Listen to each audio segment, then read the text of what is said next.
नमस्कार दोस्तों, स्वागत है आपका हमारे यूट्यूब चैनल फ्री एजुकेशन में। दोस्तों, सामान्य अध्ययन यानी कि जीके जीएस के जो मोस्ट इंपोर्टेंट 1000 क्वेश्चन की हमारी सीरीज चल रही है। इस क्वेश्चन सीरीज का हम 27वां पार्ट लेकर आए हैं। इससे पहले हम 26 पार्ट अपलोड कर चुके हैं, तो यदि आपने हमारे पुराने वीडियो नहीं देखे तो इनको भी देख सकते हैं। और आज के इस वीडियो लेक्चर में हमने जितने भी क्वेश्चन सेलेक्ट किए हैं सारे के सारे क्वेश्चन इंपॉर्टेंट हैं, अच्छे लेवल के क्वेश्चन हैं और इन क्वेश्चन को हम बिल्कुल डिटेल में विथ एक्स्ट्रा फैक्ट के साथ में हल करते हैं ताकि आपको याद करने की या फिर रटने की ज़रूरत ना पड़े। तो चलिए शुरू कर लेते हैं। नंबर फर्स्ट क्वेश्चन है, एक निब्बल कितने बिटों के बराबर होता है। तो दोस्तों, जितने भी क्वेश्चन इस वीडियो लेक्चर में लाया हूँ, यदि आपको किसी भी क्वेश्चन का आंसर पता है तो वीडियो को पॉज करके अपना आंसर लगाएं। इसके बाद मैं आंसर बताऊंगा और क्वेश्चन के रिलेशन में जितने भी एक्स्ट्रा फैक्ट बन सकते हैं सभी को समझाऊंगा। तो देखिए दोस्तों, जो एक निब्बल है ये 4 बिटों के बराबर होता है। तो इस क्वेश्चन का ए ऑप्शन से हो जाएगा। देखिए, यहाँ से कई क्वेश्चन पूछे जाते हैं। सबसे पहले तो क्वेश्चन ये पूछा जाता है कि मेमोरी मेजरमेंट की सबसे छोटी इकाई कौन सी है, यानी कि मेमोरी को मापने वाली सबसे छोटी इकाई कौन सी होती है, बिट होती है। ठीक है। और एक निब्बल में कितने बिट होते हैं, तो 4 बिट होते हैं। ठीक है। अब ये स्ट्रक्चर कंटिन्यू बहुत लंबा है और यहाँ से क्वेश्चन पूछे जाते हैं। तो 8 बिट बराबर क्या होता है, तो 8 बिट बराबर 1 बाइट होता है। ठीक है। जब 8 बिट मिलते हैं तो 1 बाइट बनता है और जब 1024 बाइट मिलते हैं तो 1 केबी यानी कि किलोबाइट बनता है और जब 1024 केबी मिलते हैं तो 1 एमबी यानी कि मेगाबाइट बनता है और 1024 एमबी से 1 जीबी यानी कि गीगाबाइट बनता है। ठीक है। और 1024 जीबी से 1 टीबी बनता है। ठीक है। इसको हम टेराबाइट बोलते हैं। यहाँ तक तो सभी लोग जानते होंगे। लगभग 1 टीबी की तो हमारे कंप्यूटर में हार्ड डिस्क आने लगी है। ठीक है। लेकिन 1024 टीबी बराबर क्या होता है, 1 पीबी यानी कि पेटाबाइट होता है। ठीक है। ये हाईएस्ट मेमोरी यूनिट हैं, ये भी पूछे जाते हैं। तो 1024 टीबी बराबर 1 पीबी यानी कि पेटाबाइट होता है और 1024 पीबी बराबर 1 ईबी यानी कि एक्साबाइट होता है और 1024 ईबी बराबर 1 जेडबी यानी कि जेटाबाइट होता है और 1024 जेड बी बराबर 1 वाई बी यानी कि योटा वाइट होता है। ठीक है। और 1024 वाई बी बराबर 1 ब्रोंटा वाइट होता है। ठीक है। और 1024 ब्रोंटा वाइट बराबर 1 जियो बाइट होता है। ठीक है। और जो जियो बाइट है ये वर्तमान में हाईएस्ट मेमोरी यूनिट है। ठीक है। ये आपको याद रखना है। ये सारा स्ट्रक्चर आप एक बार देख लें, यदि क्वेश्चन बनता है तो आप तुरंत क्लिक करके याद कर सकते हैं। नंबर सेकंड क्वेश्चन है, भारतीय संविधान के किस अनुच्छेद में संसद को नागरिकता के अधिकार की शक्ति प्रदान की गई है। तो देखिए, सबसे पहले क्वेश्चन यही पूछा जाता है कि नागरिकता के संबंध में विधि बनाने या फिर नागरिकता के संबंध में कानून बनाने की शक्ति किसे प्रदान की गई है, तो संसद को प्रावधान की गई है। और इसका वर्णन किस अनुच्छेद में किया गया है, तो इसका वर्णन जो है अनुच्छेद 11 में किया गया है। तो इस क्वेश्चन का डी ऑप्शन सही हो जाएगा। नंबर थर्ड क्वेश्चन है, निम्न में से किस स्थान पर गुरुत्वीय त्वरण शून्य होता है। तो देखिए, गुरुत्वीय त्वरण यानी कि स्मॉल जी का मान शून्य कहाँ पर होता है, पृथ्वी के केंद्र पर होता है। तो इस क्वेश्चन का बी ऑप्शन सही हो जाएगा। देखिए, गुरुत्वीय त्वरण यानी कि स्मॉल जी से 3 फैक्ट पूछे जाते हैं। एक तो पूछा जाता है कि गुरुत्वीय त्वरण का मान शून्य कहाँ पर होता है, तो पृथ्वी के केंद्र पर होता है। ठीक है। दूसरा यहाँ से क्वेश्चन क्या पूछा जाता है कि जो स्मॉल जी है, ठीक है, इसका मान सबसे अधिक कहाँ पर होता है, तो स्मॉल जी का मान सबसे अधिक होता है ध्रुवों पर। ठीक है। और तीसरा फैक्ट पूछा जाता है कि जो गुरुत्वीय त्वरण है स्मॉल जी, इसका मान सबसे कम कहाँ पर होता है, तो इसका मान सबसे कम होता है भूमध्य रेखा पर। तो ये 3 फैक्ट आपको याद रखना है। नेक्स्ट क्वेश्चन है, तराइन का प्रथम युद्ध किस किस के मध्य में हुआ था। काफ़ी अच्छा क्वेश्चन है। तो देखिए, जो तराइन का प्रथम युद्ध है ये मोहम्मद गोरी और पृथ्वीराज चौहान के मध्य में हुआ था।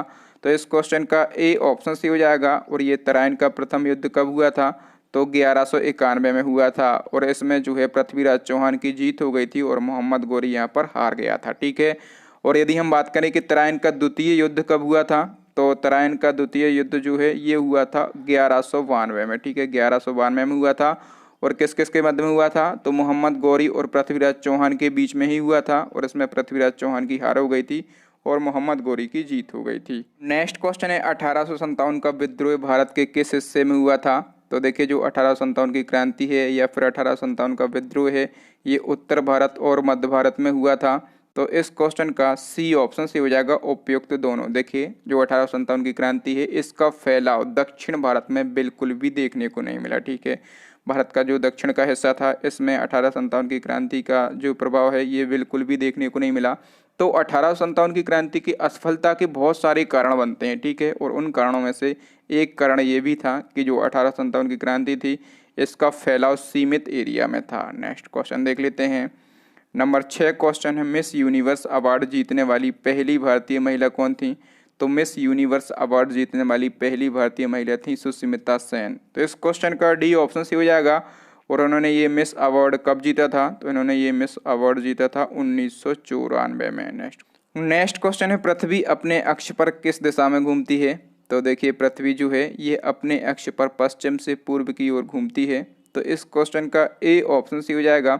देखिए पृथ्वी अपनी कक्षा में पश्चिम से पूर्व की ओर घूमती है, ठीक है, पश्चिम से पूर्व की ओर घूमती है। और इसीलिए जो सूर्य है हमें पूर्व से पश्चिम की ओर गति करता प्रतीत होता है, जबकि जो सूर्य है ये गति नहीं करता, अपनी जगह पर स्थिर है। नेक्स्ट क्वेश्चन है, स्वयं को दूसरा सिकंदर या फिर सिकंदर सानी कहने वाला सुल्तान कौन था?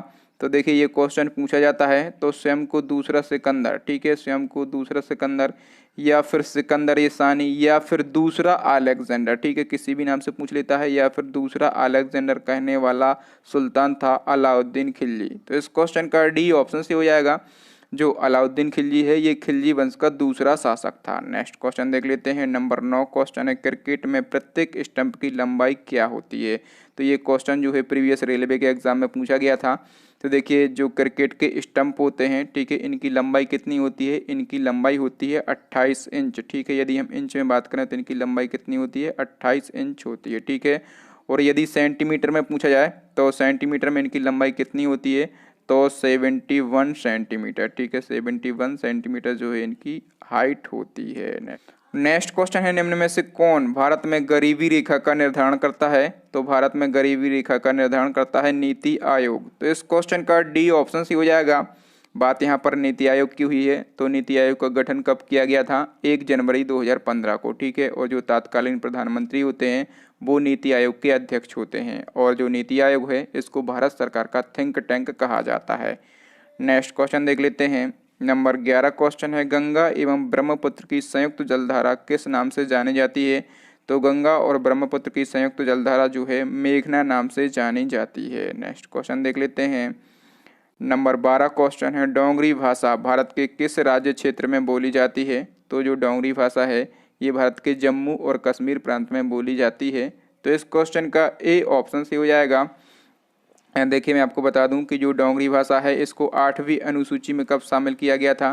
तो इसको 8वीं अनुसूची में शामिल किया गया था 92वें संविधान संशोधन द्वारा, ठीक है, 92वें संविधान संशोधन द्वारा इसको 8वीं सूची में शामिल किया गया था। और ये 92वां संविधान संशोधन कब हुआ था? ये 2003 में हुआ था। नेक्स्ट क्वेश्चन है, तारों एवं सूर्य की ऊर्जा का स्रोत क्या है? तो जो तारे हैं और जो हमारा सूर्य है इनकी ऊर्जा का स्रोत है नाभिकीय संलयन। तो इस क्वेश्चन का ए ऑप्शन सही हो जाएगा। नेक्स्ट क्वेश्चन है, नवयुवकों द्वारा 18 वर्ष की आयु पर मताधिकार करने का पहली बार प्रयोग किस आम चुनाव में किया गया था? काफ़ी अच्छा क्वेश्चन है। तो देखिए मैं आपको बता दूं कि पहले जो है वोट करने की एज कितनी हुआ करती थी? तो 21 ईयर, ठीक है, पहले मतदान करने की उम्र जो है 21 वर्ष हुआ करती थी। लेकिन एक संविधान संशोधन होता है, कौन सा? 61वां संविधान संशोधन, ठीक है। और ये 61वां संविधान संशोधन कब होता है? तो ये होता है 1989 में, ठीक है। और इस संविधान संशोधन में जो वोट करने की उम्र है वो 21 से घटाकर 18 वर्ष कर दी गई। कब कर दी गई थी? ये 61वें संविधान संशोधन 1989 में कर दी गई थी, ठीक है। और 1989 में हुए थे आम चुनाव, ठीक है। और उसी में जो है 18 वर्ष के युवाओं ने मतदान किया था। Next number 15 question most important question है, निर्वाचन आयोग में मूलतः एक चुनाव आयुक्त का प्रावधान था, लेकिन इसे कब से 3 सदस्यीय बना दिया गया? तो देखिए मैं आपको बता दूं कि जो निर्वाचन आयोग है इसमें पहले एक चुनाव आयुक्त हुआ करता था, लेकिन 1989, ठीक है, डेट चाहे तो आप याद रख सकते हैं 16 अक्टूबर, ठीक है, 16 अक्टूबर 1989 से इसे 3 सदस्यीय बना दिया गया। तो अब जो निर्वाचन आयोग है इसमें आयुक्तों की संख्या कितनी हो गई है? तो इसमें एक होता है मुख्य निर्वाचन आयुक्त या फिर इसको हम मुख्य चुनाव आयुक्त बोलते हैं, और 2 होते हैं अन्य चुनाव आयुक्त। तो इस प्रकार से क्वेश्चन आपसे ये पूछा जाता है कि जो निर्वाचन आयोग है इसमें आयुक्तों की संख्या कितनी है? तो आयुक्तों की संख्या पूछी जाए तो आयुक्तों की संख्या कितनी है? 3 है, ठीक है। इसमें एक मुख्य चुनाव आयुक्त होता है और 2 होते हैं अन्य चुनाव आयुक्त, ठीक है। और ये जो मुख्य चुनाव आयुक्त होता है ये IAS अधिकारी होता है, ठीक है, IAS रैंक का अधिकारी होता है। और देखिए जो मुख्य निर्वाचन आयुक्त और अन्य निर्वाचन आयुक्त होते हैं इनकी नियुक्ति कौन करता है, तो इनकी नियुक्ति करता है राष्ट्रपति, ठीक है, ये भी आपको याद रखना है। चलिए नेक्स्ट क्वेश्चन देख लेते हैं। नंबर 16 क्वेश्चन है, विश्व का सबसे बड़ा लोकतांत्रिक देश कौन सा है, तो विश्व का सबसे बड़ा लोकतांत्रिक देश है अपना देश भारत। तो इस क्वेश्चन का बी ऑप्शन से हो जाएगा। नेक्स्ट क्वेश्चन है, निम्न में से कौन संतूर वाद्य से संबंधित है, तो देखिए ये क्वेश्चन पूछा जाता है। तो देखिए इनमें से जो पंडित शिव कुमार शर्मा हैं ये संतूर वाद्य से संबंधित हैं, तो इस क्वेश्चन का ए ऑप्शन से हो जाएगा। देखिए नंबर बी पे लिखा है उस्ताद बिस्मिल्लाह खां, तो इनका संबंध किस वाद्य यंत्र से है, तो इनका संबंध जो है शहनाई वादक से है, ठीक है, इनका संबंध शहनाई वादक से है। और यहाँ पर लिखा है हरि प्रसाद चौरसिया, तो इनका संबंध किससे है, तो इनका संबंध जो है बांसुरी से है, ठीक है, ये फेमस बांसुरी वादक हैं और इनका नाम याद रखना, ये पूछा ही जाता है। और नंबर डी पे लिखा है अमजद अली खां, तो ये कौन है, तो ये फेमस सरोद वादक हैं, ठीक है, चारों नाम बहुत ही फेमस हैं, चारों परीक्षा में पूछे जाते हैं, तो चारों को आप याद रखेंगे। चलिए नेक्स्ट क्वेश्चन देख लेते हैं। नंबर 18 क्वेश्चन है, लार की प्रकृति है, तो लार की प्रकृति कैसी होती है, अम्लीय होती है। तो इस क्वेश्चन का ए ऑप्शन से हो जाएगा। लार की प्रकृति अम्लीय क्यों होती है, क्योंकि इसका जो पीएच वैल्यू है ये कितनी होती है, 6.5 से लगभग 7.5 तक इसकी पीएच वैल्यू होती है, ठीक है, इसलिए इसकी प्रकृति कैसी होती है, अम्लीय होती है, ठीक है। एक और फैक्ट लार से पूछा जाता है कि लार में कौन सा एंजाइम पाया जाता है, ठीक है, तो लार में टाइलिन एंजाइम पाया जाता है, ये भी आपको याद रखना है। चलिए नेक्स्ट क्वेश्चन है, भारतीय संगीत नाटक अकेडमी की स्थापना कब हुई थी, तो भारतीय संगीत नाटक अकेडमी की स्थापना हुई थी 28 जनवरी 1953 को। कब, 28 जनवरी 1953 को इसकी स्थापना हुई थी। और इसके पहले अध्यक्ष कौन बनाए गए थे, तो इसके पहले अध्यक्ष बनाए गए थे PV राजा मन्नार, ठीक है, PV राजा मन्नार जो है इसके पहले अध्यक्ष बनाए गए थे। नेक्स्ट नंबर 20 क्वेश्चन है, विश्व में सबसे पहले परिवार नियोजन को सरकारी स्तर पर अपनाने वाला देश कौन सा है। देखिए सबसे पहले परिवार नियोजन को सरकारी स्तर पर अपनाने वाला देश है अपना देश भारत। तो इस क्वेश्चन का ए ऑप्शन सही हो जाएगा। भारत ने 1952 में, कब, 1952 में जनसंख्या नियंत्रण के उद्देश्य से पहली बार परिवार कल्याण का राष्ट्रीय कार्यक्रम शुरू किया था। नेक्स्ट क्वेश्चन है, उपराष्ट्रपति का वेतन कितना होता है, काफ़ी अच्छा क्वेश्चन है। तो देखिए जो उपराष्ट्रपति जी हैं इनका वेतन 4 लाख होता है। तो इस क्वेश्चन का बी ऑप्शन से हो जाएगा। देखिए यहाँ से आपको एक फैक्ट याद रखना है कि जो उपराष्ट्रपति हैं इनको वेतन राज्यसभा अध्यक्ष के रूप में मिलता है, ठीक है, इनको वेतन जो है राज्यसभा अध्यक्ष के रूप में मिलता है। और हमने पढ़ा है कि जो राज्यसभा का अध्यक्ष कौन होता है, उपराष्ट्रपति होते हैं, ठीक है।